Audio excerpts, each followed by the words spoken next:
Hello everyone, welcome to my demo lecture video. I am Shwati Pandey. I belongs to Ghazipur, Uttar Pradesh. I have done my graduation, my subject zoology and botany. As per my teaching experience, I have been teaching students biology 9th standard to 12th standard during my graduation period for the past 2 years. Today in this demo lecture video, I will discuss the topic double circulation. So without wasting any time, let's move forward. So first topics double circulation. Double circulation topics take from class 11 chapter body fluid and circulation. So first discuss about headings double circulation.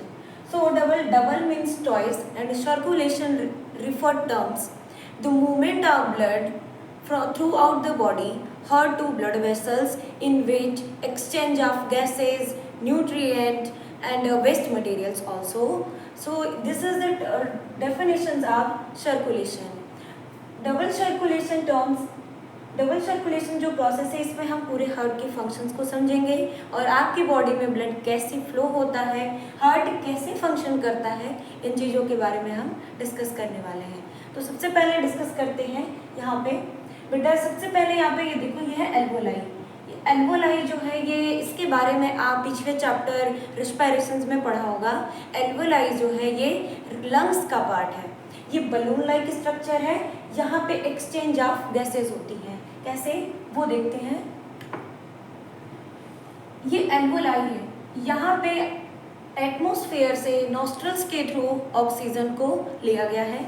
Oxygen जब इसमें आएगा तो यहाँ पे oxygen, अभी alveoli में oxygen की concentration ज़्यादा है, हाई है, एंड यहाँ पे CO2 की कंसंट्रेशन जो है वो लो है। एंड यहाँ पे है ब्लड वेसल्स। डायरेक्ट जो एल्वोलाई होता है, इनका डायरेक्ट जो कांटेक्ट होता है ये ब्लड वेसल्स के साथ होता है। तो ये ब्लड वेसल्स में जो ब्लड है, यहाँ पे इसमें O2 की कंसंट्रेशन अभी लो है एंड CO2 की कंसंट्रेशन जो है वो हाई है। जो ब्लड होता है, जो गैसेज होती हैं वो बाय डिफ्यूजन प्रोसेस मूव करती हैं। तो बाय डिफ्यूजन क्या होगा कि higher concentration to lower concentration, diffusion process.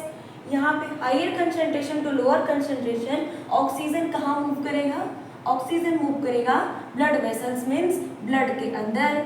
तो अब ऑक्सीजन चला आया ब्लड में, जब ऑक्सीजन की जो कंसंट्रेशन है वो ब्लड में हाई हो जाएगी, फिर इसके बाद जो CO2 है वो ब्लड में ज़्यादा है, तो CO2 मूव करेगा यहाँ एल्वोलाई की तरफ। अब एल्वोलाई में कंसंट्रेशन ज़्यादा हो गई किसकी, कार्बन डाइऑक्साइड की। अब ये कार्बन डाइऑक्साइड बाहर निकल जाएगी और अब ब्लड में हो गई ऑक्सीजन की कंसंट्रेशन ज़्यादा।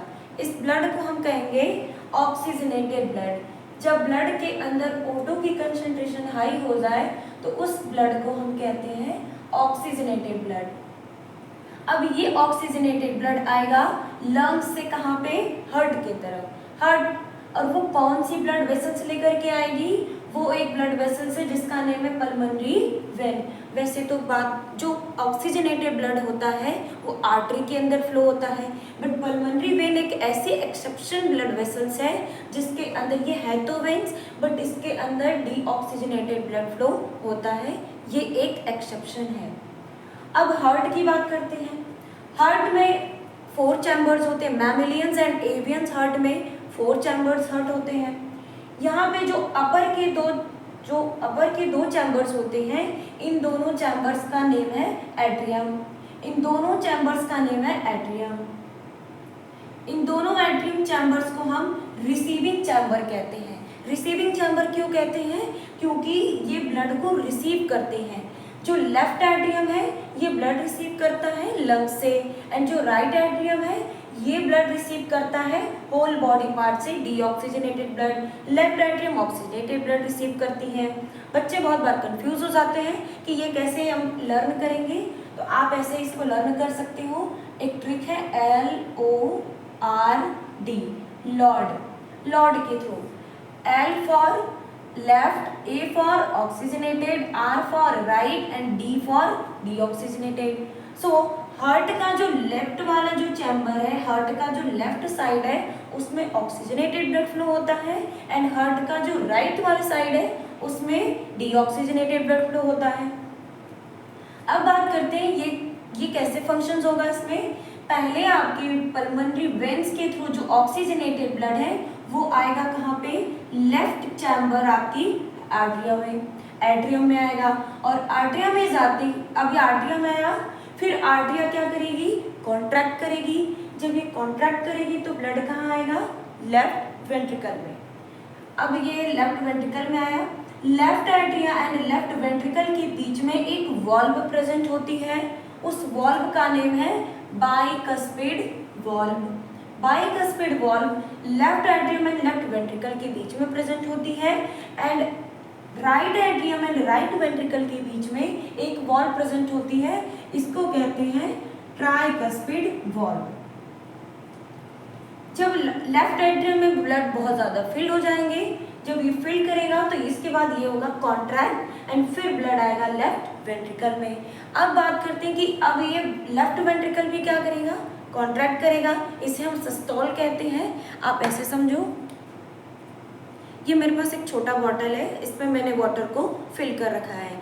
आप इस बॉटल को समझिए कि ये लेफ्ट वेंट्रिकल है और इसमें जो वाटर है आप इसको ब्लड समझ लीजिए, और ये जो आपको बॉटल की कैप्स दिख रही है, इस बॉटल की कैप्स को आप समझो कि ये आपकी बाइकस्पिड वॉल्व है या फिर ये ट्राइकस्पिड वॉल्व है। पैरेलल होता है यहाँ पे, जो लेफ्ट वेंट्रिकल में होगा वही राइट वेंट्रिकल में भी होगा। अब यहाँ ऐसे अब इसको देखिए, जब अगर आप इस बॉटल पे प्रेशर लगाओगे तो ये कैसे कॉन्ट्रैक्ट करेगा, अभी ये ओपन है, अभी ये ओपन है, बाइकस्पिड वॉल्व अभी ओपन है। आप इसे देखो कि जब मैं इस पे इसे कॉन्ट्रैक्ट करूँगा तो ये ब्लड कहाँ जाएगा, ऊपर जाएगा, और जैसे ही ब्लड आपकी बाइकस्पिड वॉल्व से देखो टकराया, जैसे ही ये टकराएगा तुरंत ये बाइकस्पिड वॉल्व क्या हो जाएगी, क्लोज हो जाएगी। जैसे ही लेफ्ट वेंट्रिकल का जो ब्लड है ये आपकी बाइकस्पिड वॉल्व से टकराएगा, तुरंत ये क्या हो जाएगी, ये क्लोज हो जाएगी। अच्छा, ये क्लोज क्यों हो जाएगी, आप सोचो कि अगर ये वॉल्व ओपन है, क्लोज नहीं है, तो क्या ये जो ब्लड जब ये लेफ्ट वेंट्रिकल कॉन्टैक्ट करेगा तो क्या ये ब्लड लेफ्ट एट्रियम में वापस से बैक फ्लो नहीं हो सकता है, बिल्कुल हो सकता है। इसी बैक फ्लो को प्रिवेंट करने के लिए यहाँ पे जो बाइकस्पिड वॉल्व है ये तुरंत क्लोज हो जाएगी। फिर से समझिए, वॉल्व यहाँ क्यों प्रेजेंट है, ताकि ब्लड जो है वो बैक फ्लो ना हो पाए, इस चीज से प्रिवेंट करने के लिए यहाँ पे लगी हुई है।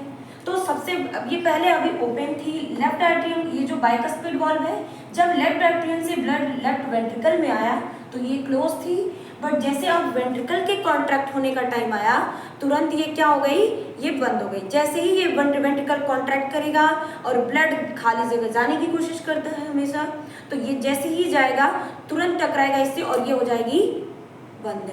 फिर क्या होगा, अब जब वेंट्रिकल कॉन्ट्रैक्ट करेगा तो यहाँ पे भी अब वेंट्रिकल से ब्लड जाएगा एओर्टा में। ये एओर्टा है, longest artery in human body aorta होता है। अब क्या होगा, लेफ्ट वेंट्रिकल से जो है वो ब्लड कहाँ जाएगा, इस एओर्टा में।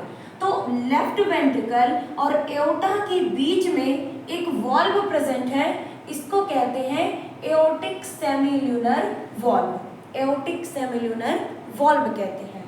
अब अभी क्या है कि एओर्टिक सेमील्यूनर वॉल्व जो है अभी ये क्लोज है, और इसको ओपन कब होगा, ये देखो, ये एओर्टा है, एओर्टा में पहले से ही कुछ ब्लड होगा और उस ब्लड का कुछ प्रेशर होगा, उस ब्लड का कुछ प्रेशर होगा। और कितना प्रेशर होता है यहाँ का, इस जो एओर्टा के अंदर जो ब्लड है उस ब्लड का प्रेशर होता है 80 mmHg का। अब आप ये सोचो कि अगर मुझे इस वॉल्व को अगर ओपन करना होगा तो सबसे पहले मुझे इससे ज़्यादा प्रेशर लगाना होगा। तो इससे ज़्यादा का प्रेशर कौन लगाता है, ये लेफ्ट वेंट्रिकल। लेफ्ट वेंट्रिकल बहुत तेज़ी से कॉन्ट्रैक्ट करती है और कितने का प्रेशर लगाती है, ये 120 mmHg का, 120 mmHg का, मतलब ये 80 से ज़्यादा है 120 mmHg। और जैसे ही वेंट्रिकल 120 mmHg का प्रेशर अप्लाई करेगी तुरंत क्या होगा कि ये यहाँ से 80 mmHg का ये है, तुरंत ये एओर्टिक सेमिलुनर वॉल्व क्या होगी, ओपन हो जाएगी। और जैसे ही ये ओपन हो जाएगी तुरंत ये ब्लड कहाँ चला जाएगा, बहुत तेजी से कहाँ चला जाएगा, एओर्टा के अंदर। अब एओर्टा के अंदर तो ये ब्लड चला गया। अब एक चीज और है यहाँ पे कि जब ये एओर्टा के अंदर ब्लड गया तो कितना गया, देखिए टोटल जो लेफ्ट वेंट्रिकल में जो ब्लड है टोटल यहाँ पे है, पहले था 130 ml। ब्लड गया कितना लेफ्ट वेंट्रिकल से एओर्टा में, टोटल गया ये 70 ml। तो बच कितना गया इस लेफ्ट वेंट्रिकल में, 60 ml। 60 ml ब्लड बच गया। अब एक चीज समझो आप कि ब्लड ये भी तो हायर टू लोअर आने का ट्राई करेगा, मतलब ये आ सकता है क्योंकि यहाँ पे 70 ml ब्लड गया और पहले से भी ब्लड था और यहाँ पे अब 60 तो कम है, तो ब्लड जो है वापस आने का फिर से ये ट्राई करता है। ब्लड जो है वो बैक फ्लो होने आता है। फिर से क्या होता है, जैसे ही ये ब्लड बैक फ्लो होने आता है इस चीज तुरंत यहाँ पे जो एओर्टिक सेमिलुनर वॉल्व है ये तुरंत क्या हो जाती है, क्लोज हो जाती है, तुरंत क्लोज होती है। बेटा एक हार्ट बीट के बारे में अभी यहीं पे डिस्कस करूंगी। हार्ट बीट क्या मतलब, ऐसे समझो, जब ये लेफ्ट एट्रियम और लेफ्ट वेंट्रिकल के बीच में जो ये वॉल्व है इसको हम कह रहे हैं बाइकस्पिड वॉल्व। जब बाइकस्पिड वॉल्व पहली बार जब ये क्लोज हो गई थी तो फर्स्ट साउंड प्रोड्यूस हुआ था, उसको बोला हमने लव साउंड। और जब एओर्टिक सेमिलुनर वॉल्व क्लोज हुई तो जो बीट आई, जो साउंड आई उसको बोलते हैं हम dub sound, love and dub sound. Love dub ये हार्ट बीट होती है, ये हार्ट साउंड होता है। तो फर्स्ट साउंड कब प्रोड्यूस हुई है, बाइकस्पिड वॉल्व के क्लोज होने पर। सेकेंड बीट कब आई है, सेकेंड साउंड कब आया है, जब वो एओर्टिक सेमिलुनर वॉल्व क्लोज हुआ है। अब ब्लड कहाँ चला गया, अब ब्लड गया एओर्टा में। अब एओर्टा के थ्रू कहाँ जाएगा, ये होल बॉडी पार्ट्स में जाएगा। जब ये एओर्टा के थ्रू, अब एओर्टा ये आर्टरी है, आर्टरी की अब ब्रांचिंग होती है, आर्टरी की ब्रांचिंग को हम आर्टरियोल कहते हैं। अब आर्टरियोल की जब ब्रांचिंग होती है बेटा, आर्टरियोल की ब्रांचिंग बाद में कैपिलरीज बनती है और उस कैपिलरीज अब कैपिलरीज के थ्रू ऑक्सीजनेटेड ब्लड कहाँ जाएगा, आपकी ऑर्गन्स, आपकी सेल्स के पास जाएंगी। तो आप देखो अब ये ऑक्सीजनेटेड ब्लड कहाँ गया, सेल्स में गए। अब सेल्स सारी जो आपकी सेल्स हैं उसने ऑक्सीजन को क्या किया, ब्लड से ले लिया।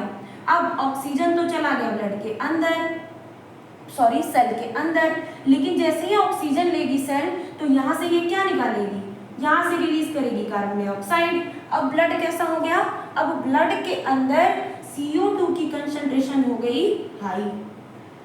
जब ब्लड के अंदर CO2 की कंसंट्रेशन हाई हो जाए तो उस कंडीशन को हम कहते हैं डीऑक्सीजनेटेड ब्लड। अब ये डीऑक्सीजनेटेड ब्लड क्या होगा, आपकी वेन्स के थ्रू, सबसे पहले वेन्स की ब्रांचिंग को वेन्यूल्स कहते हैं। अब ये वेन्यूल्स के थ्रू, अब ये वेन्स है जो longest veins in human body होता है उसे हम वेना कावा कहते हैं। अब ये वेना कावा के थ्रू ये डीऑक्सीजनेटेड ब्लड कहाँ चला जाएगा, राइट एट्रियम में। राइट एट्रियम के बाद क्या होगा, जैसे ही राइट एट्रियम है, अब राइट एट्रियम भी क्या होगी, कॉन्ट्रैक्ट करेगी। राइट एट्रियम जैसे कॉन्ट्रैक्ट करेगी फिर ब्लड कहाँ आएगा, राइट वेंट्रिकल में। फिर राइट वेंट्रिकल से ब्लड कहाँ जाएगा, पल्मोनरी आर्टरी के थ्रू।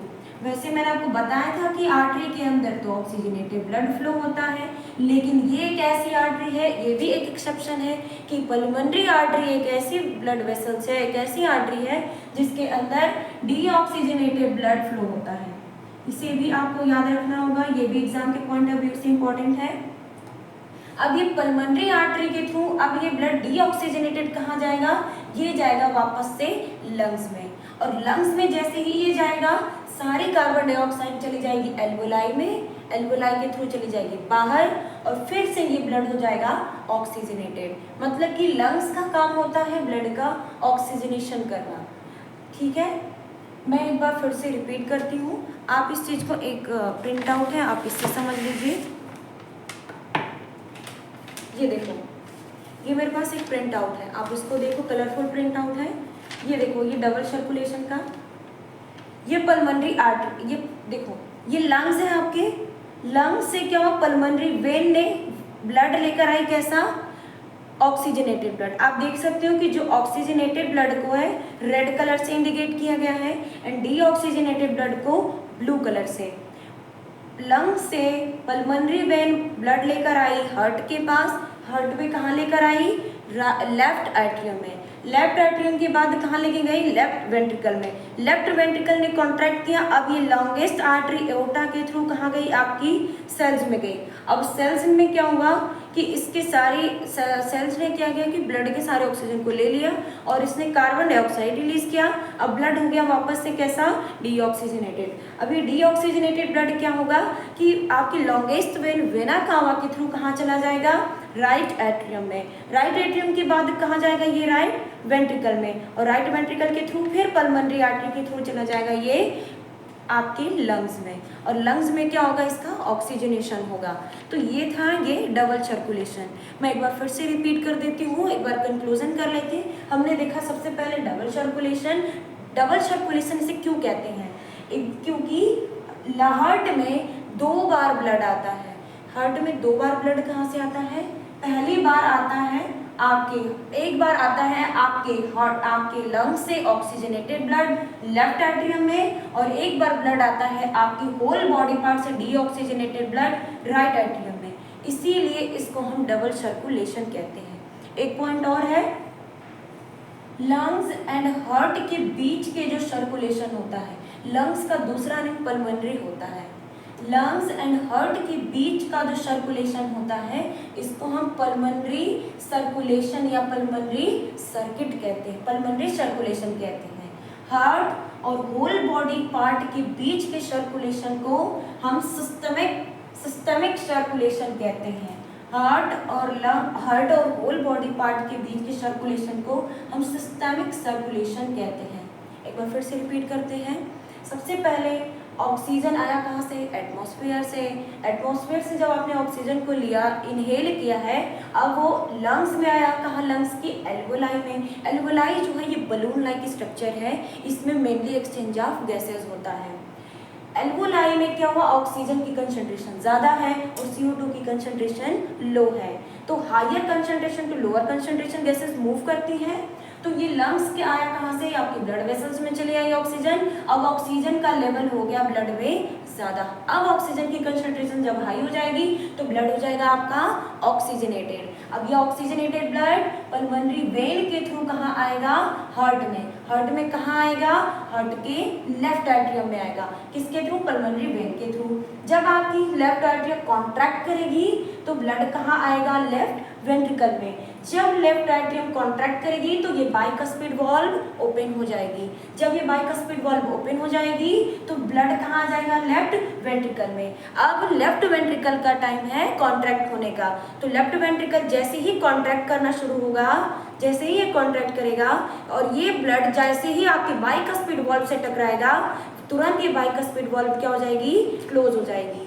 तो क्लोज हो जाएगी तो फर्स्ट साउंड जब प्रोड्यूस होता है आपके हार्ट में, उसको हम कहते हैं लव साउंड। लव साउंड का प्रोड्यूस हुआ बाइकस्पिड वाल्व के क्लोज होने से। क्यों क्लोज हो गई, ताकि ये ब्लड जो है बैक फ्लो ना हो पाए लेफ्ट एट्रियम में। लेफ्ट एट्रियम में ये बैक फ्लो होने से प्रिवेंट करती हैं ये वाल्व्स। अब क्या हो गया, लेफ्ट वेंट्रिकल, अब लेफ्ट वेंट्रिकल में है प्रेशर कम और यहाँ पे अब ये एओर्टा है, एओर्टा में भी ब्लड है और उस ब्लड का भी कुछ प्रेशर है। कितना प्रेशर है, 80 mmHg। तो अब लेफ्ट वेंट्रिकल कितना कॉन्ट्रैक्ट करेगा, इतना कॉन्ट्रैक्ट करेगा कि जो ब्लड है कि वो 80 mmHg से जब ज़्यादा प्रेशर होगा। अब लेफ्ट वेंट्रिकल का बहुत ज़्यादा हाईली कॉन्ट्रैक्ट करता है और फिर ये लेफ्ट वेंट्रिकल का जो भी ब्लड है वो चला जाता है एओर्टा में। कितना प्रेशर अप्लाई करता है लेफ्ट वेंट्रिकल, 120 mmHg का प्रेशर अप्लाई करता है और ये ब्लड चला जाता है आपकी एओर्टा में। अब एओर्टा में क्या हो गया, ब्लड ज़्यादा हो गया। कितना, पहले लेफ्ट वेंट्रिकल में ब्लड कितना था, 130 ml। अब ये क्या हुआ, इसमें से 70 ml जो ब्लड है ये चला गया आपकी एओर्टा में और रिमेनिंग बचा कितना लेफ्ट वेंट्रिकल में, 60 ml बचा। अब क्या होगा, लेफ्ट वेंट्रिकल में हो गया कम ब्लड है तो ये ब्लड जो है ये आने का ट्राई करेगा लेफ्ट वेंट्रिकल में, तो अब ये क्या होगा, तुरंत ये यहाँ की एओर्टिक सेमिलुनर वॉल्व क्या हो जाएगी, क्लोज हो जाएगी। एओर्टिक सेमिलुनर वॉल्व कहाँ प्रेजेंट है, एओर्टा और लेफ्ट वेंट्रिकल के बीच में। जब ये एओर्टिक सेमिलुनर वॉल्व जब क्लोज होगी तो फर्स्ट सेकेंड साउंड आता है डब। अब क्या होगा, ब्लड आएगा आपके एओर्टा के थ्रू, कहाँ जाएगा, आर्ट्रियोल में, आर्ट्रियोल से जाएगा आपकी सेल्स में। सेल्स क्या करेंगी, सारा CO2 को कंज्यूम कर लेंगी, सारे ऑक्सीजन को ले लेंगी और सारे CO2 को रिलीज करेंगी। अब ब्लड में हो गया CO2 का कंसंट्रेशन आई, उस ब्लड को हम कहते हैं डीऑक्सीजनेटेड ब्लड। अब वो डीऑक्सीजनेटेड ब्लड लेके कौन जाएगा, आपकी लॉन्गेस्ट वेन वेना कावा लेके जाएगी। कहाँ लेके जाएगी, राइट एट्रियम में। राइट एट्रियम भी कॉन्ट्रैक्ट करेगी और राइट एट्रियम और राइट वेंट्रिकल के बीच में कौन सा वॉल्व है, ट्राइकस्पिड वॉल्व। और यहाँ पे जो पल्मोनरी आर्टरी है और जो राइट वेंट्रिकल है उसके बीच में जो वॉल्व प्रेजेंट है उसको बोलते हैं पल्मोनरी सेमिलुनर वॉल्व। एक्चुअली ये पैरेलल वर्क करते हैं, दोनों ही जो आर्टरियम है एक साथ कॉन्ट्रैक्ट करते हैं और दोनों वेंट्रिकल एक साथ कॉन्ट्रैक्ट करते हैं। ऐसा नहीं है कि एक बार ये कॉन्ट्रैक्ट करेगा फिर एक बार ये कॉन्ट्रैक्ट करेगा, नहीं, पैरेलल ही वर्क करते हैं दोनों ही आपके अपर चैम्बर या आर्टरियम एक साथ कॉन्ट्रैक्ट करते हैं और दोनों ही आपके लोअर चैम्बर वेंट्रिकल एक साथ कॉन्ट्रैक्ट करते हैं। ये दोनों में पैरेलल वर्क होता है। फिर ये ब्लड गया आपकी पल्मोनरी आर्टरी में, पल्मोनरी आर्टरी में डीऑक्सीजनेटेड ब्लड फ्लो हुआ है, ये गया आपके लंग्स में और लंग्स में वापस से CO2 बाहर और फिर ऑक्सीजन अंदर आई और वो ब्लड हो गया ऑक्सीजनेशन। आई होप आपको कुछ टॉपिक समझ में आया होगा। नेक्स्ट वीडियो में हम डिस्कस करेंगे कार्डियक आउटपुट के बारे में। So thank you so much for watching my videos. धन्यवाद।